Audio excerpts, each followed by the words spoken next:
The Black Shed project is working at the scale of a single home to try and develop plans for a self-build and low-cost eco-house that will be built through a series of workshops that will engage and educate local women from around the Crake Valley in the Lake District in skills of construction. But this is part of a wider movement that's trying to make housing that works for people and communities rather than just being about profit. So today I am going to be talking with Charlie Butterwick and James Robinson about that question: how can we make homes that work for people and communities? They are members and directors of Homes for Ulverston, Digital Voodoo and Architecture Unknown between them, and we're going to be talking about some recent housing proposals they've developed that work with and for the local community in Ulverston, as well as some other projects that have grown out of it that are trying to change the way that we build houses at a wider scale. And I'm just going to let you two introduce yourselves. I'm James Robinson, Director of Homes for Ulverston, which is a community land trust, and also Director of Digital Voodoo, which is a community interest company set up to manufacture affordable homes through Wiki House. And I'm Charlie. I am Director at Architecture Unknown. We specialise in working with communities to engage locals in design. Our sort of key aim is trying to democratise architecture and really connect it to place and space through people and dialogue. Great. So I suppose just starting off, James, would you be able to tell us what Homes for Ulverston is and what it was that drove it to be formed? Yeah, so it's a community land trust, which is part of the National CLT network. It's a registered charity set up by local residents in Ulverston, sort of as a community land trust to serve the Ulverston area. So it was set up through our secretary. She initiated the whole thing, put an advert in the local co-op, which I then saw, and we went along, and a group of us went to an initial meeting in the local town hall, and we sort of formed the group from there, I guess, as a response to local housing need. I think when I first joined, I didn't really understand a lot about it. I thought it was an interesting project to get involved with, and yeah, since then we've sort of developed more of an idea of what the local housing need is, and we tried to come up with a few developments that tried to address that, I suppose. Going into more of the reasons why I have sort of done it is I am a younger person and I am looking to buy my first home. So I thought, knowing a bit about the local market, it is expensive, especially sort of within Ulverston and the outskirts of Ulverston. Is more of a rural area, and there's not a lot of eco-friendly, well-built homes. There's a lot of older homes, and then there's a lot of sort of not particularly well-built new housing that's cropping up around Ulverston. So I thought there's a lack of quality sort of eco-friendly housing in the area, and then also I'm interested in engineering and construction, and potentially self-build. So that's sort of my motives for it. And then if we look at more of the group's motives, again, they do sort of reflect mine, but there's a few facts here that I pulled out of the strategic housing market assessment from South Lakes. So if we take the South Lakes as the example, 32.5% of all households in the South Lakes can't afford market housing rates. So there's a significant issue in the area, which we've identified. To purchase a lower quartile priced home in South Lakes area, you would need to be earning at least £34,600 per annum for that household. And then also 70% of the South Lakes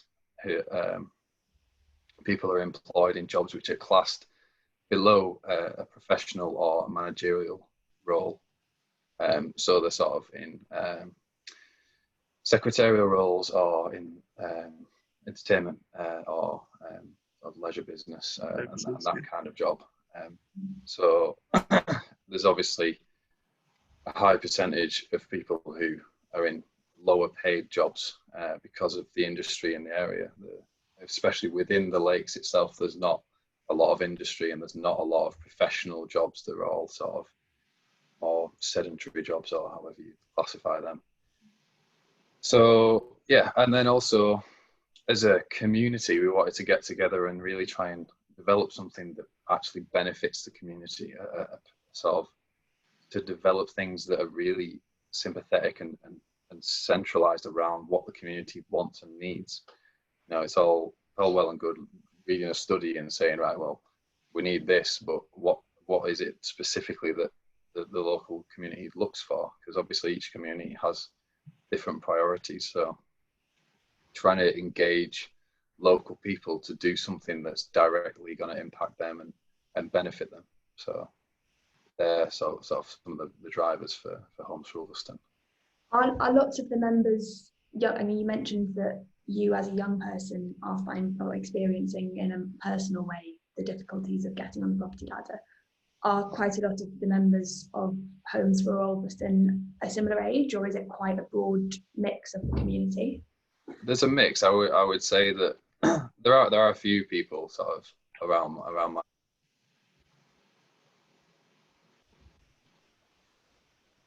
James, hold on. Lost your sound there, James.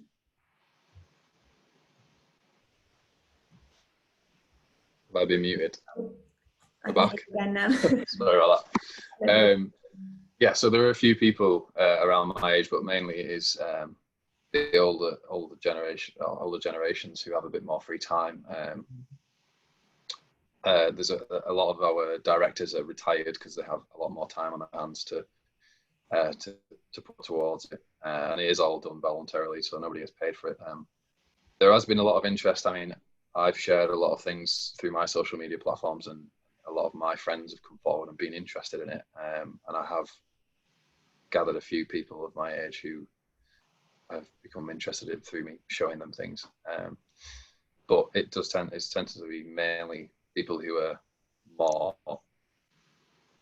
aware of what's actually going on. I don't think a lot of people in the younger generations really spend a lot of time thinking about it. It's just eventually I'll buy a house, and they don't really think about the situation as much as people who sort of had a bit of experience with it. So. Yeah, absolutely. There's an inevitable thought that we will continue to progress, and that progress is always in inverted commas, and everyone obviously knows what it means, but it's sometimes not the story we're all told. It's only when you actually get there that it hits you that it might not be as easy as you're led to believe. Yeah, exactly. Yeah.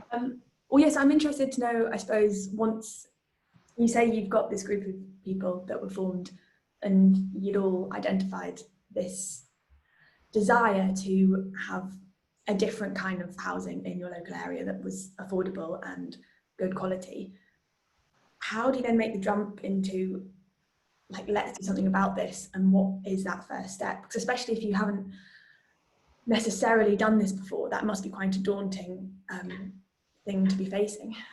Yeah, I mean, it certainly wasn't a jump. It took a few years to get to the point we're at now, where we've developed plans for a couple of developments. But essentially, it just takes a group of the right people who are interested to kick it off. And there are a lot of resources out there for people. Not that they're particularly easy to find, but they are out there. Such as? Yeah, essentially we formed the group of a sort of maybe half a dozen of us at the start, really, and we registered the Community Land Trust, and we registered charity, and we did all of the incorporation, where we put together our codes of conduct and put policies in place for our to cover everything, really, especially policies were very a lot of policies built around how we were interacting with the community and how we were engaging with them. And then also, obviously, yeah, so our key aims and objectives, which took a long time to really hone them, to get them so that if we really wanted to future-proof the group, essentially. So if there were other people to join, it would be obvious what the aims were for the group, and that it couldn't go off and be something else that wasn't as appropriate. So yeah, a lot of time was spent on that aspect of incorporation. And then at that point, once you've got the registered charity and CLT, it's a case of trying to gather support, really. So the first project we developed, we ended up being outbid on, and we did get quite a lot of support behind that within the town, and that was kind of when we started building the membership. And unfortunately, we took on a project which had a press embargo on it, which meant that we couldn't build the community backing for it while we were developing the plans, which was a bit of a struggle. And then another project was very time sensitive, so we didn't actually manage to do as much community engagement as we'd hoped. So we are still building the membership, and we are now for the next 12 months. That's going to be the real focus for us, to get more people behind it and get more momentum behind our projects. Yeah. How big is Ulverston as a town, roughly? Actually, I'm not that sure. I think there's 15,000 residents, roughly. I guess you're doing a quick Google. There's 11,678 residents in Ulverston. Not far off, but yeah, there we go. Yeah, so it's sort of a medium-sized rural town, I would say. But exceptionally well served in terms of its cultural heritage and sort of, I guess, cultural capital. Yeah, absolutely. Yeah, it's sort of advertised as a festival or / market town. So there is a thriving market within Ulverston that meets 3 times a week, I think. And then also, I think there are over 30 festivals in the yearly calendar. Obviously not this year because of COVID-19 and everything. But yeah, it's a really big festival town. There's lots of big festivals that draw a lot of tourism to the town. And there's a lot of sort of arts culture behind all of that to support it and organise it. I suppose with that, there's already quite an established community. Yeah, definitely. There's a lot of community projects that go on within Ulverston, even not including the festivals that are organised. So yeah. Okay, well, I suppose more specifically then, how did you first go about, once you had your CLT formed, how did you and then Architecture Unknown first make a partnership and start working together? So I think we came across Charlie and your company through research into the WikiHouse project, which is an open source project developed by Open Systems Labs. So we were put in touch with Charlie through those guys after we'd done a bit of research, because we were looking at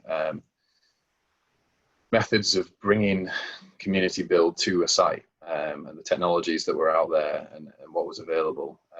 So we'd done a bit of work with the guys from Open Systems Labs, and then they put us on to Charlie to collaborate on, I can't remember which project it was that we first looked at. It was the Miller's Yard.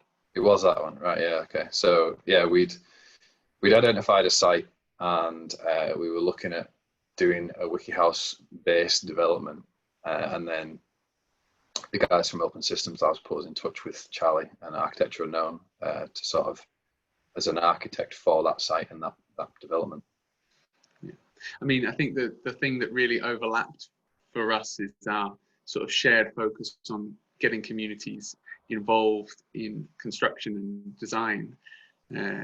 I mean, when we first started speaking, it was almost like a meeting of minds. I felt really strong value alignment between our two organisations, and you guys are sort of like stewards of your community and people who are engaged in, you know, providing the necessary, you know, solutions to problems in your community, and us as sort of the, I guess, technical design based, you know, helpers for your vision. There was a really strong connection there always. And yeah, I mean, we had just done a scout hut project in the centre of Manchester, which James and Steve had the opportunity to come and help us build, which was using WikiHouse, and that was really exciting for us on its own. But you know, for it to grow into a new project like that was perfect. Yeah. But it is such just a great relationship. I've always felt, and it's based on sort of communication. Definitely. And I mean, you mentioned James and Steve there, but I suppose you were not only an architect to the two of them, but you were dealing with being the architect engaged by a much wider collective, and that must have, I suppose, come with, I mean, I wouldn't say problems, but it's not a traditional client-architect relationship. I suppose it's not. Yeah, I mean, as James was saying, unfortunately with the Miller's Yard project, we were very pressed for time, so there wasn't a huge amount of an opportunity to do widespread community engagement, which was a shame, because I mean, those are often the most exciting parts of the project, where everything's on the table and you're just like hashing out ideas and, you know, paper and sticky notes and, you know, and stuff going everywhere. And when you've got more people in the room, that's like sort of exponentially more generative and interesting.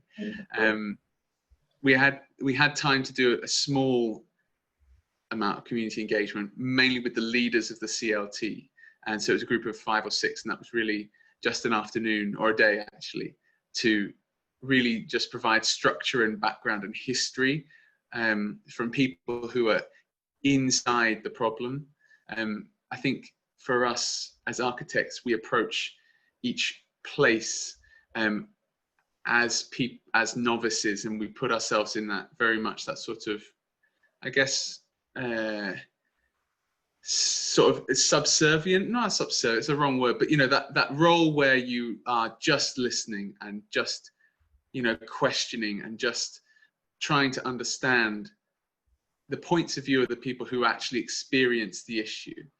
And we found that that's quite a contrast to lots of the ways in which lots of architects work, which is to come in and say, I see you have a problem with housing, let me fix that, rather than sort of like understand. Yeah, it was definitely a different approach to what we'd experienced. So we had done one previous project which had got almost up to the point of planning permission, but then we'd unfortunately been outbid on the site.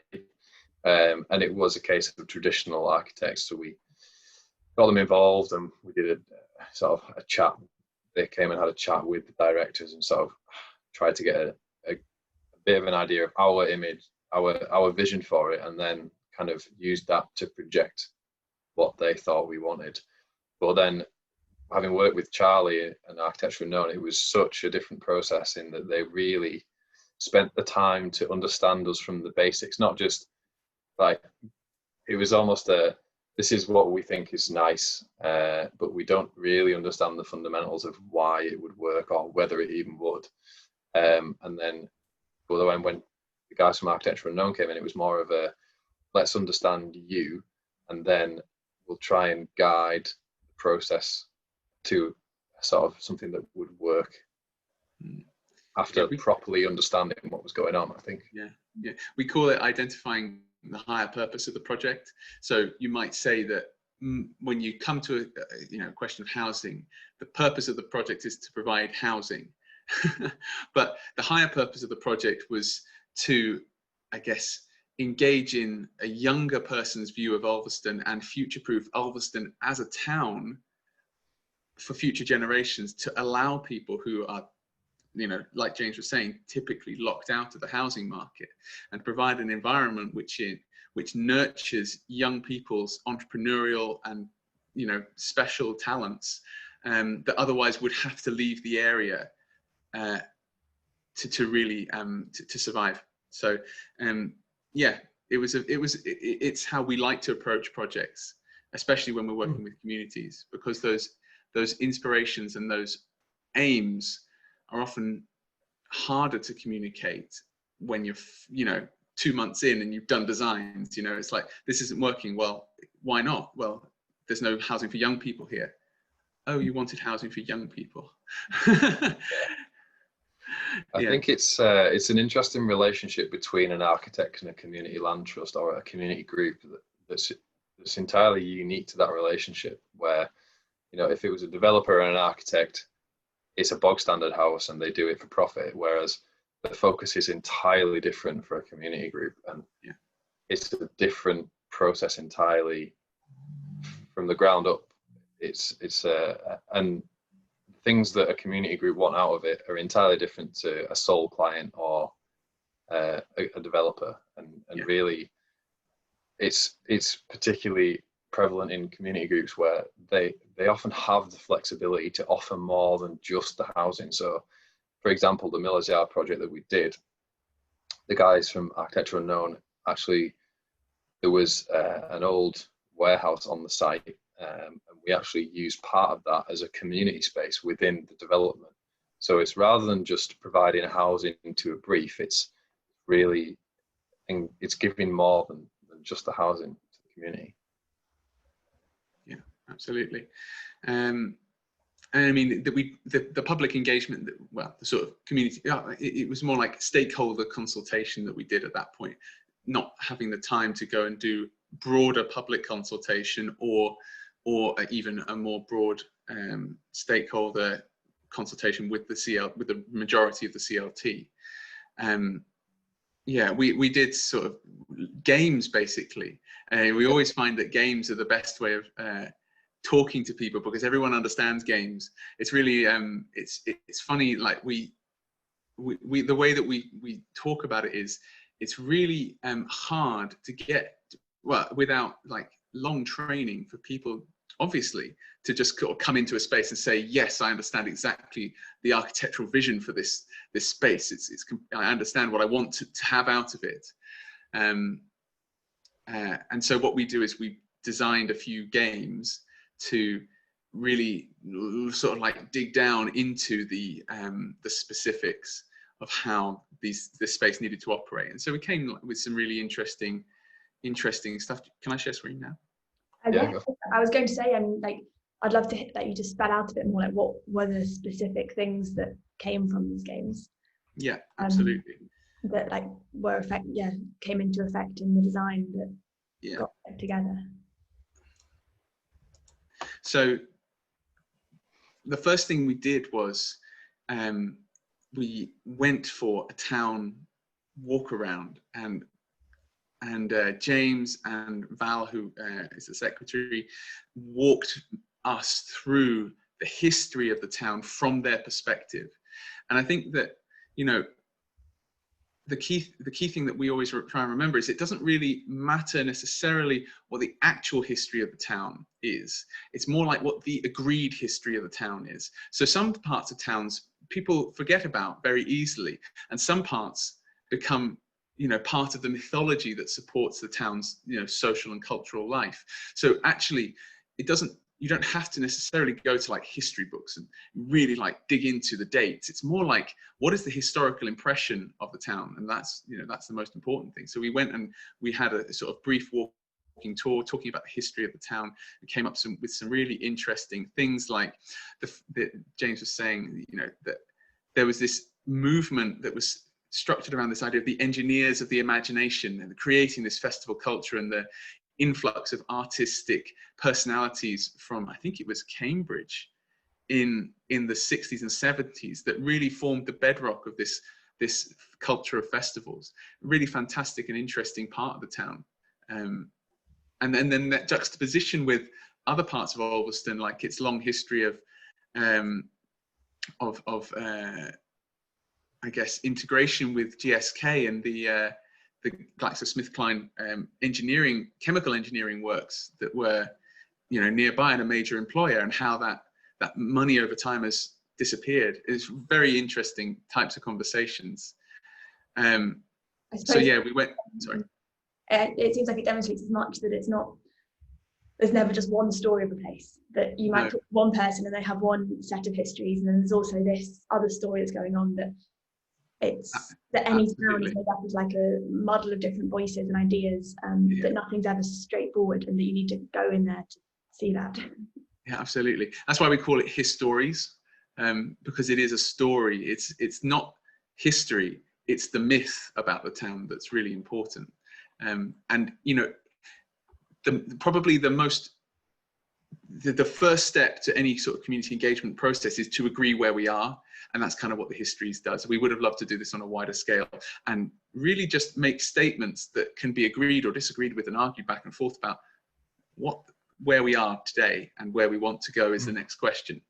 I think just quickly, it's worth clarifying that it was only because of the time pressure for this specific project that we weren't able to do more consultation, but the process from our perspective would have been to do the initial stuff and then come up with something rough to do a feasibility on, and then once it was feasible, rather than to build hope for a project in the community and then say, actually no, we can't do anything with it, or that site's unfortunately gone, once everybody's got their hopes up and started thinking, oh, I'd like to live there, it's quite interesting, to sort of make sure that we can do it in the first place, and then go out to the community and say, look, this is something that we can do. We know that the numbers stack up and we can do something, and then at that point involve them and do this consultation on a broader scale and get more input for it.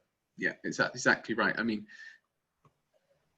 you're absolutely right, James. This what you're seeing on the screen is a result of that shortened process and that feasibility study. But had we gotten past that stage, we would have thrown that out the window, basically started again and working with people's aspirations on a more broad scale. And that may well have changed the project completely. I think the directors of the group are quite a diverse group, so representing lots of different groups of the community. So it's quite interesting that although it was only a small group, we did get several very different perspectives. Absolutely. Was there any conflict in perspectives? Was there anything that somebody said, we want this, and it caused somebody else to stand up and say, no? I suppose because we've all agreed our core values and all of that, we are aligned in that respect, that we all want to see high quality eco housing and everything, but it's more of the history that we all associate with the town. So obviously I grew up here and went to school here, and I remember all of the festivals, but then some of the older members have sort of history going further back, where there was more of a bigger market and there was more industry within the town and other things like that. So just different perspectives, but generally I think we all align quite closely on what we want to see. Okay. Not much conflict. Not a lot of conflict. Polite conflict. It's probably one of the risks of community development sometimes, that when you have a big group of people doing it together, you can't guarantee that everyone would align so seamlessly. So it's interesting, and we always say that type of conflict arises when you're asking, bad questions or running your engagement events in inefficient ways. The town hall meeting is not necessarily so conducive to that sort of like thinking of group thinking. What you need to do is break people down into smaller groups, then them elect a representative, and then those representatives discuss the issue, and then they come to an agreement that they put back and forth. And so there's lots of ways in which you can organize engagement to not necessarily avoid conflict, but at least to identify key areas of commonality. Some things are not going to be achievable in one project. People's needs for the town are going to be hugely broad, and there is always a role for leadership in a town's, in that community engagement event, where someone says, actually, that's outside the scope of this. We can't do that here. We'll keep it in mind for the future. But at least it's been heard and considered. So you take a very broad perspective and then you slowly narrow that down to what the project is. I think that's kind of where the CLT sits. It is that sort of focal point for the community to bring projects forward. And like when we've had sort of informal consultation when members of the board have been in town, obviously it's a small town and everybody knows mostly what's going on, and they know the members of at least the directors, and people regularly come to the directors with ideas, especially the other project that we were looking at is an old brewery within the town, and it's a huge focal point. It's right slap bang in the centre of town, so a lot of people have got a lot of interesting ideas to put forward of uses, and obviously we've been listening to all these things, but there's only so much that's feasible. So I mean, yeah, absolutely. But once you've sort of dug down into all those issues and you've come up with what we call the higher purpose, so what the project is, achieving at the highest of levels, the changes the town wants to see, like I've already slightly explained, you sort of dig into, you come to the point where you can define a particular set of statements that we felt were reflective of at least the conversation that we had. And those are that's the basis for your brief. So you can sort of evidence all the way back from the beginning of your engagement process, all the way back to the start, how that brief has developed. And so, a lot of architects will be employed at the beginning of RIBA stage 2, which is concept design. So you're starting to look at basic plan and sectional arrangements and elevations and materials. And I think that the really important parts of that project are actually the stage before, which is briefing. And so if an architect is going to be engaging with a community group, being involved in the briefing process is hugely important and beneficial, because it can provide structure, and it can also dig more deeply into the issues at hand. So these are the issues that we came up with in an hour or a couple of hours in to talking about Ulverston and its problems, and from those we picked 4 key themes from which the brief was made. 4 Miller's Yard. I'm going to skip through this.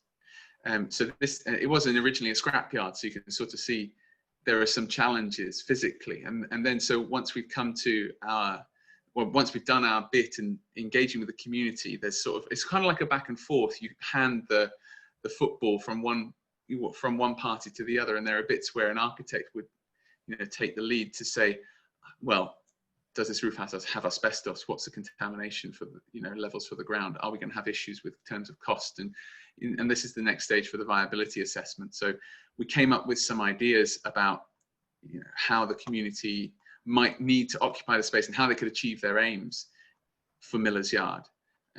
Just doing site analysis and some rough ideas, and coming up with a series of plans on which we developed ideas for occupation. And you can see it's a very awkward site. And you end up with tension between what the community's aims are and what the site can realistically afford. And that's always really interesting as well, because a lot of architects would just take those key moments of tension and make decisions. But when you hand them over, you end up with a much more interested client group who says, oh, I understand that, the council says we need to have X number of parking spots. Can we push back on that? How can we push back? Or actually, we've got a lot of older residents that do require, mobility assistance in the form of a vehicle. How can we, serve those people, etc. That's not relevant to this particular project, but because it was designed for younger people. But the point being that, having people involved gives the project infinitely more depth. I mean, you said there was lots of, throughout the whole of it, back and forth between architect and the client group. And obviously at the start, there's that telling the histories that you've explained. But when you get to this stage, when you've got some initial plans drawn, then it becomes a little bit more tricky to then turn around to a group of people who might not have experience looking at plans. And there's a different set of information that you then need to communicate back to them. How did that work? How did you go about with that? Ideally, what we would have done, had we had more time, was do further engagement around different topics like design, and encourage people through games, as we've already discussed, to formulate their own ideas of what the site can hold. And typically the way that that's done is to split the site, the teams who are designing the site, into different focuses. So one team would focus on transport and access, one team would focus on housing provision, one team would focus on green space. Time constraints didn't get around. Exactly. So in this instance, that wasn't possible. So, but what that does is, because obviously as a designer, you have that sense of understanding sometimes that, you know, precedes your actual, you know, drawing of something. So you'll be able to tell, roughly speaking, how quickly or in what ways you could actually achieve the aims. But again, as I said, giving that ownership to the community to allow them the space to come to the same conclusions is really valuable, because it encourages dialogue, and it encourages people to think for themselves and take ownership of design.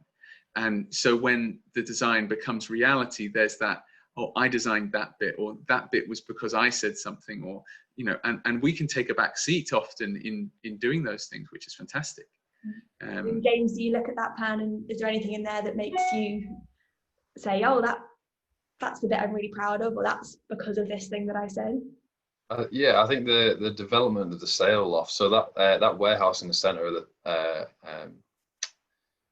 the site is an old sail loft, and it's really interesting that we've obviously, it's a historic town. There's a lot of historic buildings within the town, and until we looked at this site, I didn't even know that was a sail loft. I just thought it was an old warehouse.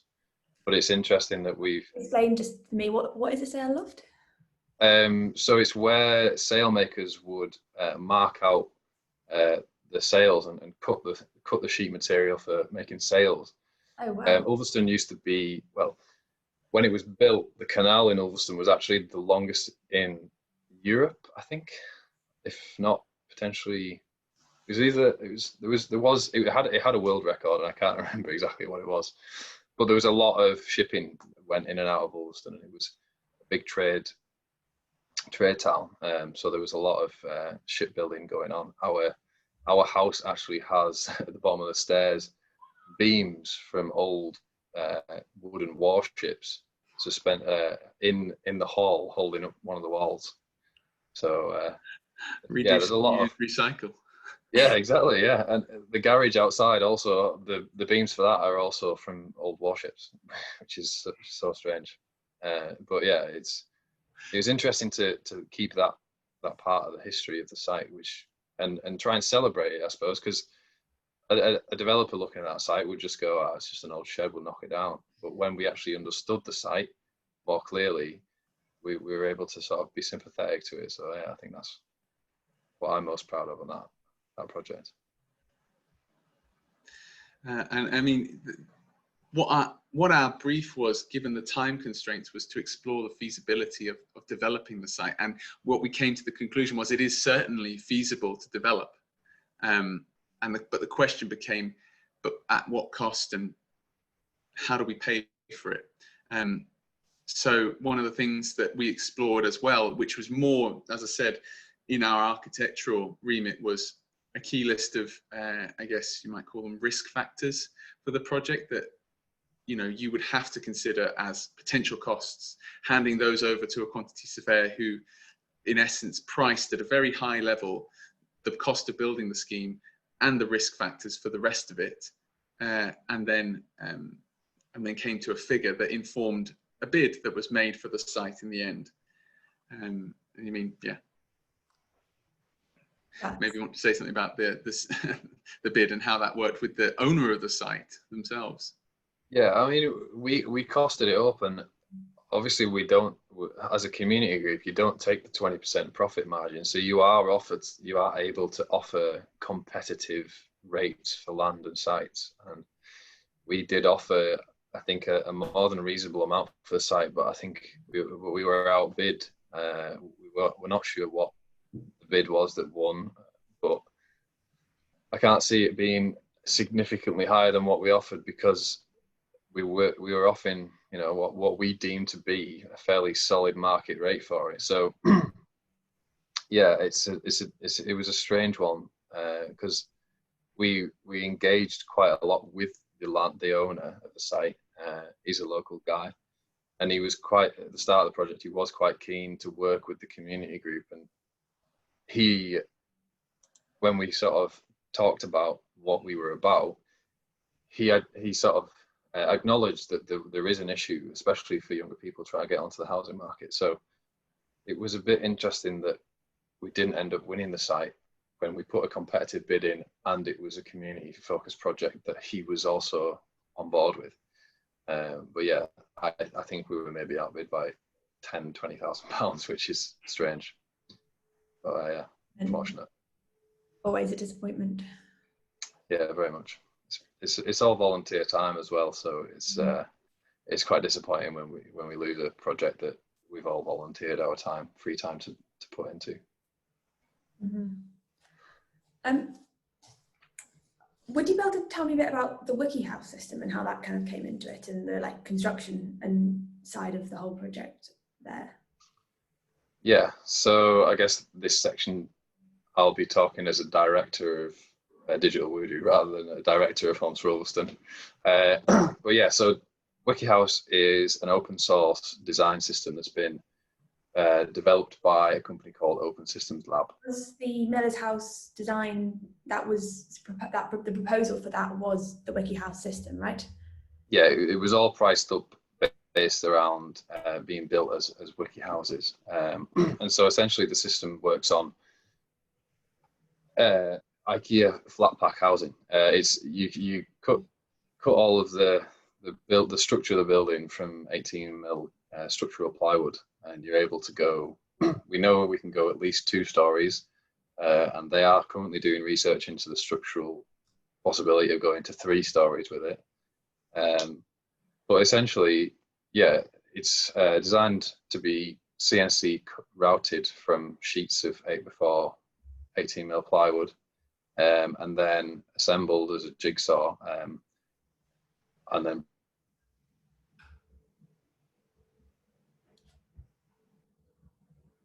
builds, which is why we've really looked into it. Like Charlie mentioned earlier, me and Steve went down and we worked on the scout hut that they were building in Manchester, and we did a day of build. I guess you guys did several days of putting putting sections together, and yeah, people with hammers and a drill can just assemble these parts, and it's a really great way to involve the community, and not only that, but save a little bit of money because you're not paying a contractor to do it. You can get volunteers to come and be involved in the project, and then I guess, like you mentioned before, the sort of pride of, oh, I did that and I influenced that. You say I physically built that building, which is something that you don't often get to do in a community project or construction project. So yeah, the system itself is designed around digital manufacture. The eventual aim of the system is for Open Systems Lab is, oh, here we go, here's some examples, is to be able to essentially, for you to go online onto their, I think they're planning on having some kind of either software or web interface where you say, right, I'd like a house with these dimensions, this many rooms, and whatever, to then be able to essentially design it yourself, and for the system to then produce cutting files. And then there's the plans to be a distributed network of manufacturers. So that's what Digital Voodoo will eventually be. It will be a local manufacturer for this system, as part of a network, a national network of authorized manufacturers to then serve the local community in these projects. And then, yeah, the community can be involved, and we can run workshops and show people how to do it. And it's really aimed to get the community involved in the physical building and development of the site. Yeah, so I'm just sort of scrolling through some of the, you can sort of see what type of place it was to build in. Just a lot of hands-on, a lot of excited people, a lot of ages, a lot of experiences, but everyone pulling together and you know, and sorting through these huge numbers of pieces to just find the right one.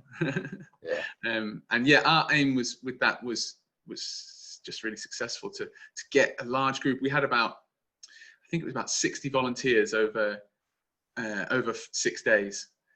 Some people came back more than once, obviously. So we had about 20 people each day, helping, hammering, using, electric drills, people from like 10 to 60 there all the time. It was fantastic. And like you sort of saw some in the middle, it goes together really quickly. So that's like half a day's worth of progress from the guys who in the end erected all the pieces.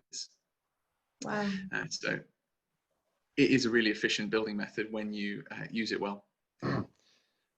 Technically speaking as well, it's essentially a timber frame with about approximately 350 mil internal section. So the capacity to build it to a really high specification, like energy capacity and energy usage wise, is there. You can quite easily develop the design up to passive house standards, because you've got basically just got a huge open wall that you can stuff insulation into. Yeah, all in this zone here was just filled with insulation. So yeah, and as James said, that's about 350 mil. So, and possible for somebody who hasn't had experience of building before to use this interface as it develops and design themselves a house, order the pieces and have them delivered, and then put it up themselves in their backyard. That is the aim. I'm not sure it's quite reality yet, but that is the aim, definitely,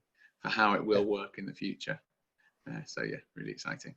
And I mean, with Digital Voodoo, you were saying that the aim for that is to become a local manufacturing base for this system. And you have lots of experience through Miller's Yard and those other projects of applying this to the context of Ulverston, which is a post-industrial town as you described, and it's got the history, and you're much more often faced with sites like Miller's Yard where there is an old shed on it, or it's a brown field of some sort. But the wider context of Ulverston is obviously very rural. It's so close to the Lake District. And I just wonder how you would see what you're doing and what Digital Voodoo is doing, having to adjust itself if it was, say, dealing with a client who was wanting to build in a much more rural area, or a community group that formed from somewhere, a much more rural setting, if that would maybe change the way the self-build worked, or it would change the priorities. I suppose that's quite a big question there, but yeah, I think the physical building and getting the community behind the construction, I don't really think that would change particularly. But architecturally, obviously, it would have an impact on what you would be able to do and how you would go about doing it. But I think because of the way the system's been designed, it's so adaptable, and I think it really does particularly lend itself to rural sites, because it can all be broken down into relatively, you can carry each section with 2 people, and just walk them onto site. So like from that perspective, obviously we know that rural sites are more difficult to access, and that can incur a massive cost. But with the system, it doesn't necessarily need to. But so yeah, I would say that like the system itself really does work in a rural setting. But then architecturally, it would obviously be under the same scrutiny as any other for example, the Black Shed project that we're talking about is in the national park, so it is obviously going to be subject to much stricter planning rules. But as a system, I think it definitely lends itself to doing those small site difficult projects. I think you're dead right, James. It is a planning matter. The other thing that WikiHouse lends itself towards is very light touch construction. So, in an area of outstanding natural beauty, national park, longevity, but also end of life care of the landscape is really important. And WikiHouse can be taken apart the same way that it was put together, in theory at least, and taken away. And the foundations for it can be designed to be very minimal and not disturb the land in the same way as a larger concrete structure might. Yeah.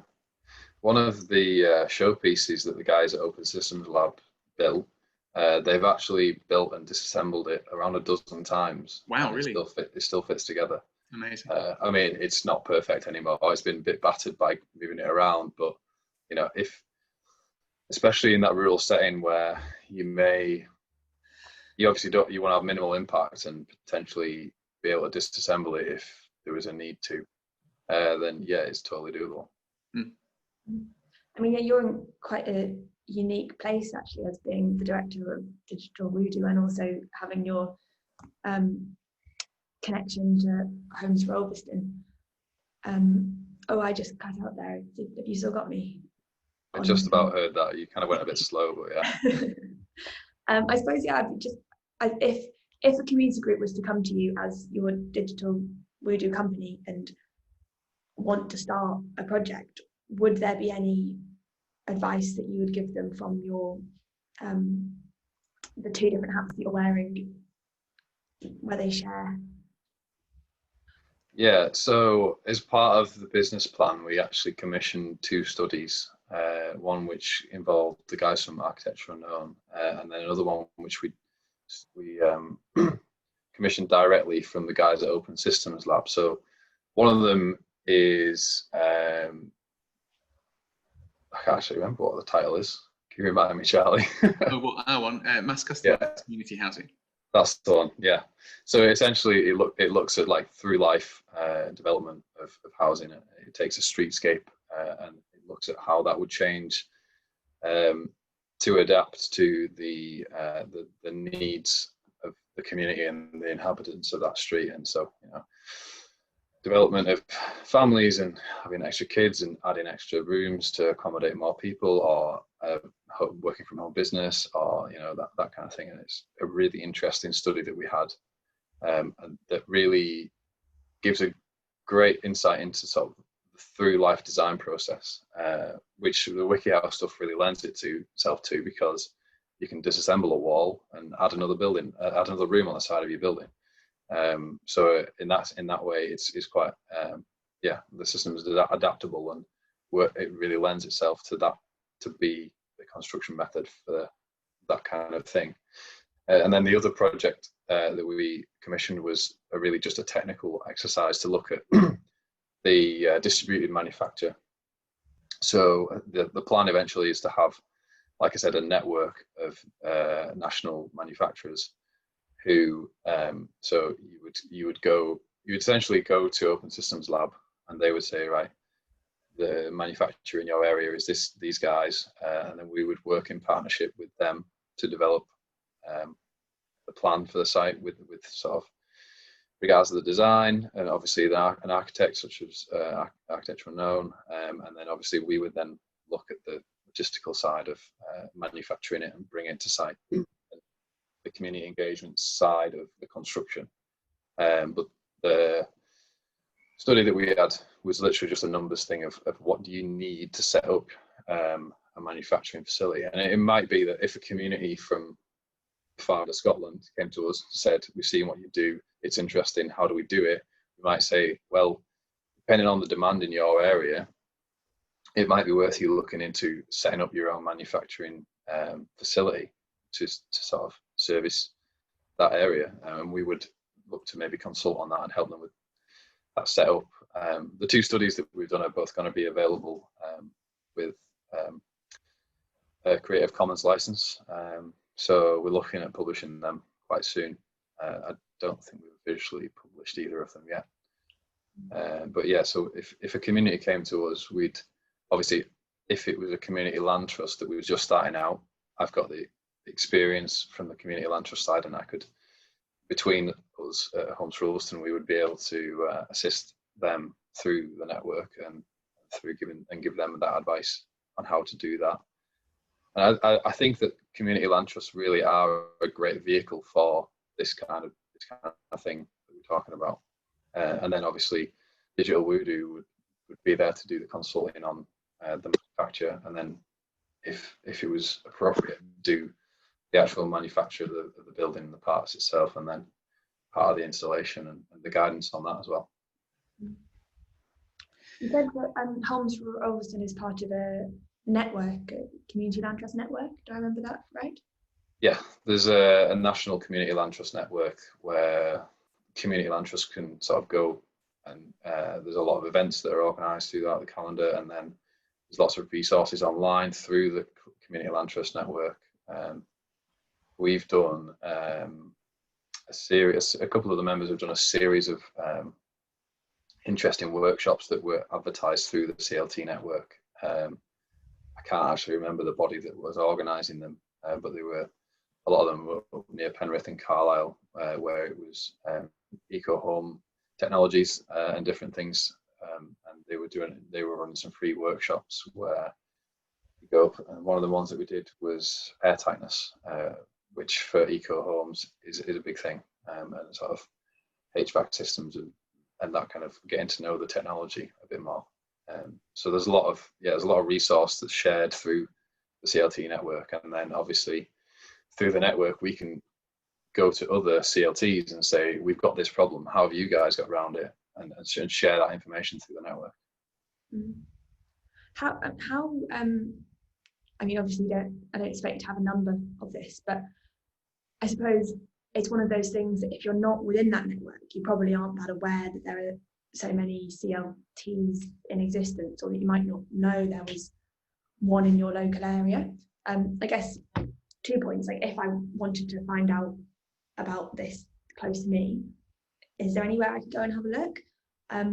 On the National CLT Network site, their website, they list all of the UK registered community land trusts. And I think that I don't think you have to be signed into the portal for anything like that. I think you can find that information and find your local community land trust, and then get involved with them. Or if you don't have one, then obviously go to the networks and seek the guidance on how to set it up, or go to another CLT and figure out and get the information off them on how to set up a community land trust. Yeah, and if you're specifically interested in housing, I would recommend the community-led homes website as well. And that's also a national network of local hubs. And I'm not sure where the closest one to you guys is, but there's one in Manchester, there's one in Leeds, and they do offer support for groups who are looking to develop community-led housing in any way. So CLTs can have a broad influence. They're not necessarily focused on housing. So even if you're not certain yet which route into incorporation, or whether you want to be a charity or a community benefit society, or whether you want to just be a housing co-op, or whatever route you choose, the community-led housing network is also a really good resource, and they will talk to you about lots of things, even if it's just for advice. Yeah. Well, yeah, I suppose another thing in relation to that is that in some of the research that I've been doing, I've found that there's quite a lot of people proposing different ways of construction, different accessible construction systems, one of which, like WikiHouse, is a great example of. I think personally, I found that the things that were limiting self-build happening was, on one hand, the market forces and developers, which I think the report you speak of is one that does a good job of identifying the fact that there can be a compromise in the middle ground, that what shows developers or contractors who might be looking to get involved with a project like this, that it can happen in a way that is risk-free and more predictable, I suppose, which is what they're looking for as investors. But another thing that personally stood out was that maybe I was looking in different spaces, but that there needs to be more of like there's a difference between people being behind the idea of self-building in principle, and then it takes quite a lot of confidence in both your own abilities, but also in your community and in a group you're involved with, to be able to actually kick a project off.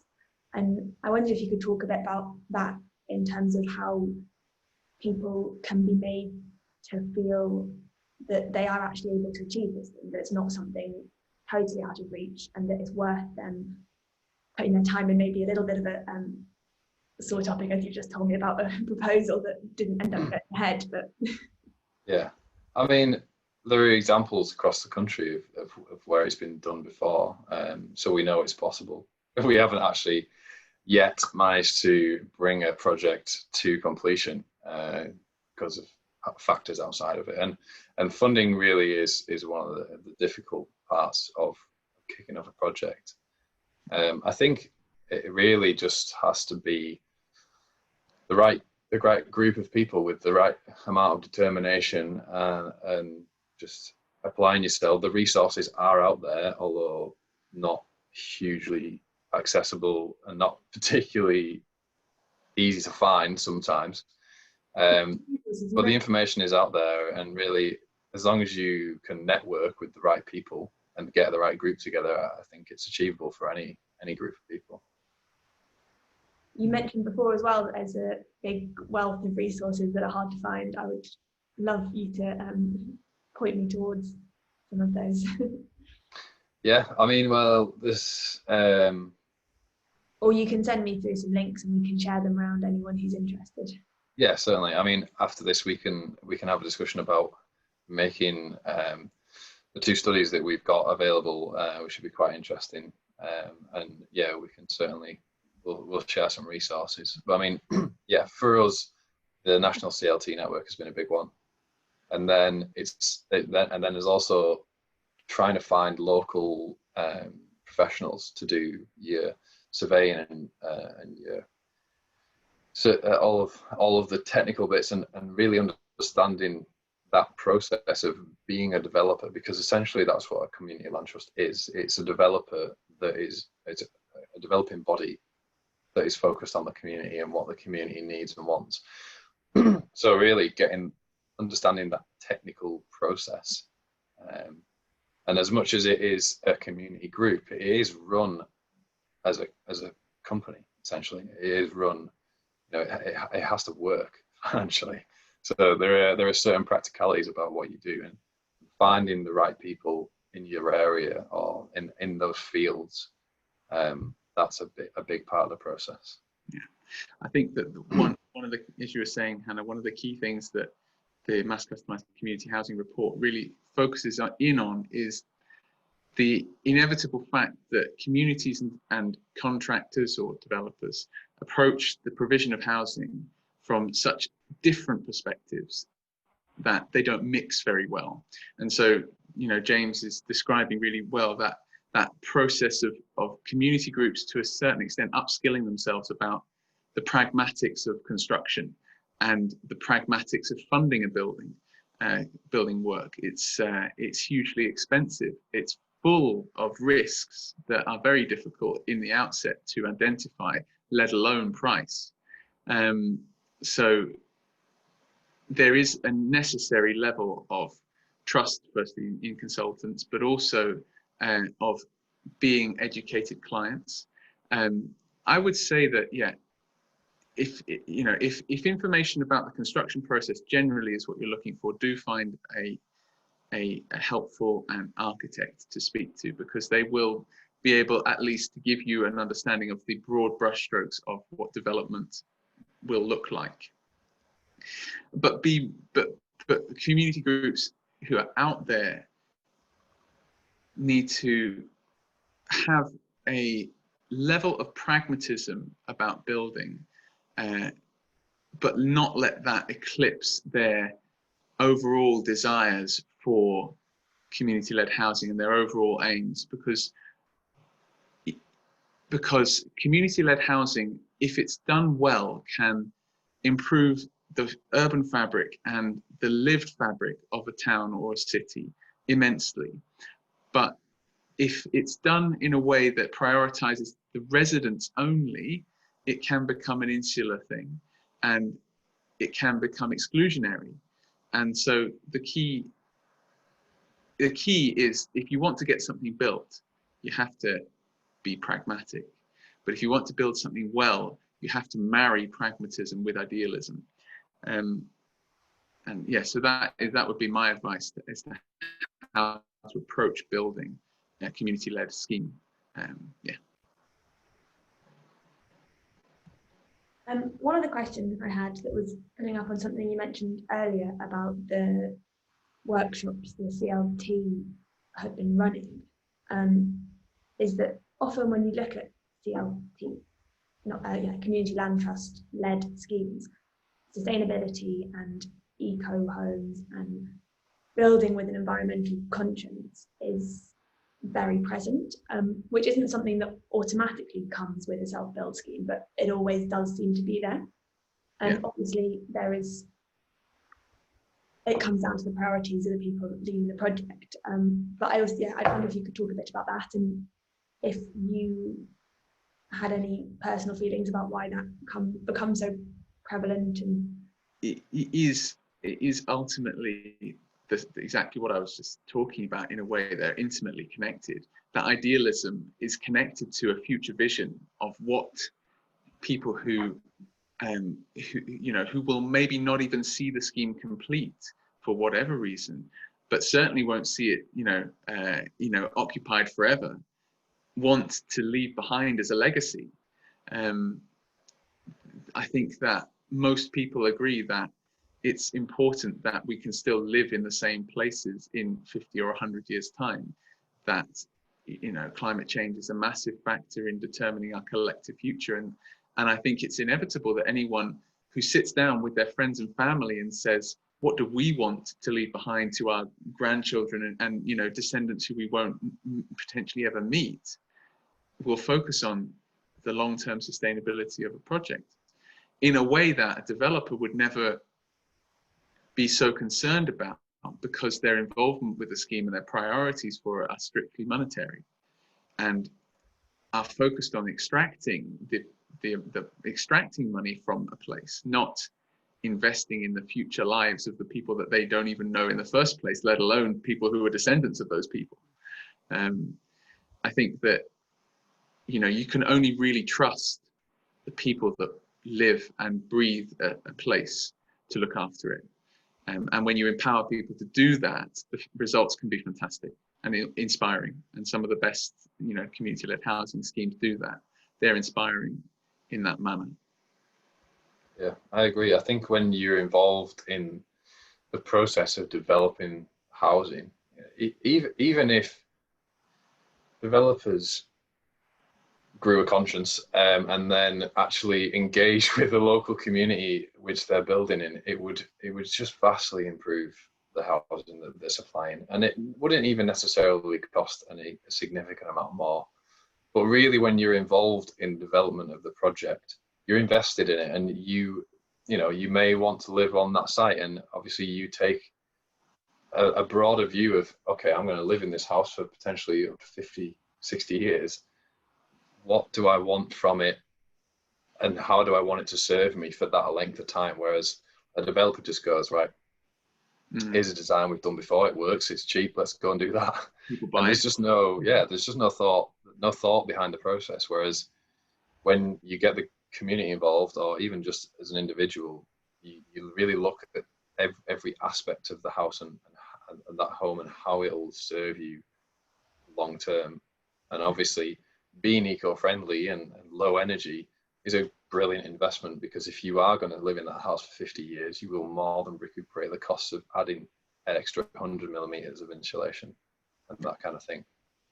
And I mean, obviously that kind of thought about how the house will serve you is something that goes across the spectrum, whether you're acting like you are as a community land trust, acting as a developer in your community, or if you are an individual wanting to build a house on a bit of land you found with your own hands. It's definitely something that really makes a community build or self-built project stand out against the spread of market built things.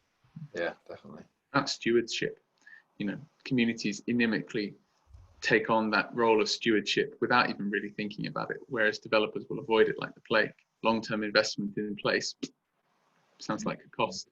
Yeah, and again, the money argument, even if a community land trust was building houses to a design already produced by a developer, they've got that 20% margin that they can take off the top and say, right, let's build a district heating system, or invest that into high quality than a developer who's just building building regs to get maximum profit. I suppose in that vein, are there any particular housing projects out there that you look to as ones that you admire or that you take reference from? You so to live there. Yeah, so there's a site in Lancaster, it's Lancaster Co-housing. Yeah, I've got that. That was right. I read that from remember that from my notes. Lancaster Co-housing is a group that formed, and the quality of the housing that they've produced is immense, and it's a beautiful scheme architecturally. And oh yeah, there we go. It was part of the study. And yeah, because it was essentially, I think it was a group of 15 households at the start that got involved, and they invested their own money in it, and it was a private development. It wasn't necessarily done through a community land trust, but it's just such an interesting design because it's designed with all of the needs of that community in mind, and so it's designed. It's a pedestrianised street, just a row of houses on a pedestrianised street. They've got communal washing facilities. There's a little communal shop on site, communal bike facilities. They've got a car share going on, and it's just as an architectural scheme, it just works for the residents. It's brilliant. There are a few downsides that we found by going and visiting. As a concept, co-housing as a concept is an interesting one. We were taken around by a few residents, and it was interesting to get an insider perspective from the residents on how the actual mechanism of co-housing works within that group, or doesn't work in that case. It did. There were a lot of internal politics involved in the running of it, but architecturally, because it was designed by that community, with that community, it really suits the lifestyle of the people that live there and the context of those people. It's something that we're really impressed with. Sorry. Go on. I was just going to say, there's something really nice about this kind of open door sharing of experience that seems to be there between different co-housing or land trust groups, that they invite you to have a tour around, and you can then see what you like about that and take some bits, leave other bits. Yeah, definitely. There's definitely there's definitely components of that development that we would definitely look to use in our own developments, and there are definitely lessons to be learned from that group as well. Yeah, I think from my perspective, there's one that always really stands out for me, and it's not the most practical one, but if you've been to Homes for Change, which is in Manchester, in Hume, it's got a fantastic story about it. Homes for Change grew out of the Hume Crescents, which, if you're not familiar with them, were the largest social housing scheme in Europe when they were built in about 1971 or so. Quickly degraded, became in essence untenable, in that you couldn't get a tenant for them, and people would just occupy them on an ad hoc basis, hand the keys to the next person, never pay rent, and lived a very sort of 80s bohemian, very anarchist lifestyle. And when they were demolished, the people that had grown up there and loved them created their own affordable deck access housing scheme. And I think and it's this one in the middle, Homes for Change. And I think in terms of a building that really embodies a community's spirit, Homes for Change is that. It is eclectic, it's weird. I mean, architecturally and aesthetically, it's not my cup of tea, but you can see how the ideas from the old Hume Crescents and that deck access lifestyle have been translated, and that sense of history is continuous, and that's something I really admire.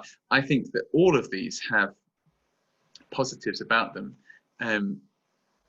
in that they draw on and have specific value on certain things, and as James was saying, you know, the Lancaster co-housing was an ecologically driven scheme. I particularly like Marmalade Lane because it really, I guess, embodies what I think is probably the future of an expanded co-housing market, which is a partnership between communities and developers. I love Lilac, which is in Leeds, because it's designed around a model of ownership that means that the houses don't inflate in value beyond what's affordable in the local area, which means that it's permanently affordable for everyone who in the future will live there. And it stops housing, it divorces that idea of housing becoming an asset. And there's lots more positives, you know, and positive experiences. And I think that there's not ever a one size fits all approach. And that's kind of how the architectural visioning process is so important, because out of that identification of higher purpose and values, you get an individual focus on particular things about the scheme that, you know, make it work at the end of the day for the people that need it. Amazing. Makes me want to move into one of them. Me too. Well, I mean, I think that might be us rounding up, unless there's anything either of you have got to add or want to say. I suppose I just wanted to say thank you to anyone who's tuned in to listen to this, and especially thank you to the both of you for talking to me today. And I'm delighted that we've been able to have this conversation and help share some of the amazing work that you're doing, and I hope that we get to carry it on. Well, thank you very much for having us. Thanks for the opportunity. Great.